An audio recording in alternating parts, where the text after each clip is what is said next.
Obviously, we're all on the lookout for potential inflection points as the year turns. Not always as easy as that, but you have seen a bit of outperformance in some global markets in this tough month for U.S. stocks. Where do you think the regional story is going to go next year? Hey, first of all, Happy New Year, Mike and Sarah. Thanks for having me on. You as well. I think as we look into the new year here, clearly we've had some negative earnings revisions. And, I think if we look at those historically, it takes time for the market to catch up with understanding where the fundamentals are going. And we had in late 2017, Asia and Europe, hit 2 standard deviations of moving to positive earnings revisions. Clearly not sustainable versus history.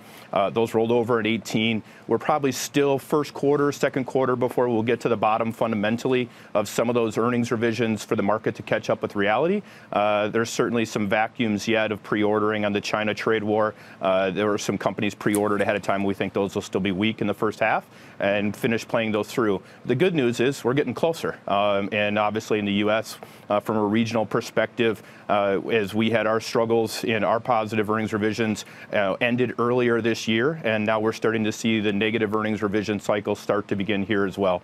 This is just normal historical volatility around the market catching up with reality. So, Brad, the story of the year was actually global markets underperforming the U.S. And in fact, the U.S. joined the selling very late in the game. Are you saying you expect that to continue, the U.S. to remain relatively in better shape than the rest of the world in terms of stock performance?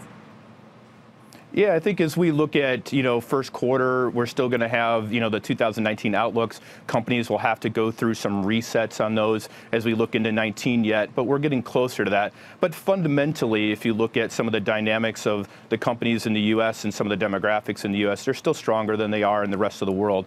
And so I think U.S. is in a relatively better position. But as we said, early in 19, we thought the strong consumer would carry us through 2018. We think that'll last into about March and April of 2019, but starting in May and June, the tax benefits will start to subside. And so the strong consumer will not completely go away, but it will fade on the element of strength that we've had.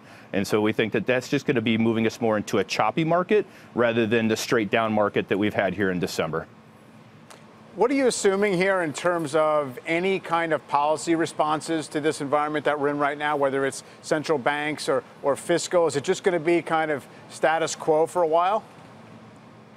Yeah, I think if you look at the Fed from a historical perspective, I think they've always been, at best, a concurrent tool.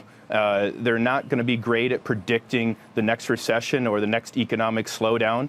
And so they're going to look for the markets to tell them what they need to know along the way. They'll react accordingly. So they've moved to data dependent. But, I think those that have faith that want to, say the Fed's going to necessarily curtail the current trends that they're seeing is a little overly optimistic. I think the Fed will follow what the markets show them that it needs along the way. If things get weaker, the Fed will respond. And if the economy avoids the recession, which we expect that they will, having 1 or 2 rate hikes next year, they'll follow the path accordingly. So I think the Fed will just follow what the markets lead. They're a good put, but not necessarily going to be a driver for the market in 2019. So how's this all shaping your top picks for the year? Yeah, it's a great question.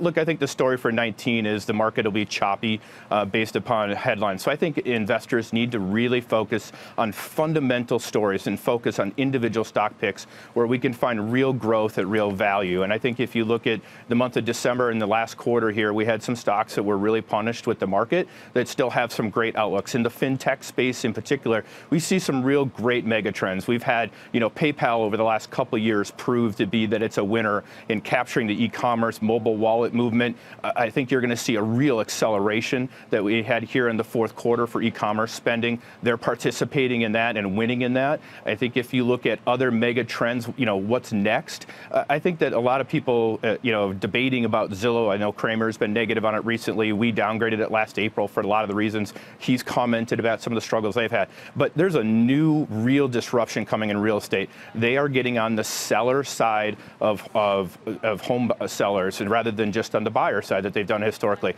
We think that Right. could be $1 billion in new revenues by 2022, and think that there's some great opportunities for them for one play. And there's others In the banking space, I think there's a real deposit war, checking account war that's going to break out in 19. You've already seen Apple, Intuit, Uber already break into it. I think you're going to see major players breaking into this in 2019 as well. And the arms dealer for that race, we think, is Green Dot, is going to be the one that will be the winner, as they've already landed a lot of the big contracts, but I think there'll be a lot more contracts in 2019 as these banks start to face real new competitive threats. Brad, you've given us some good themes.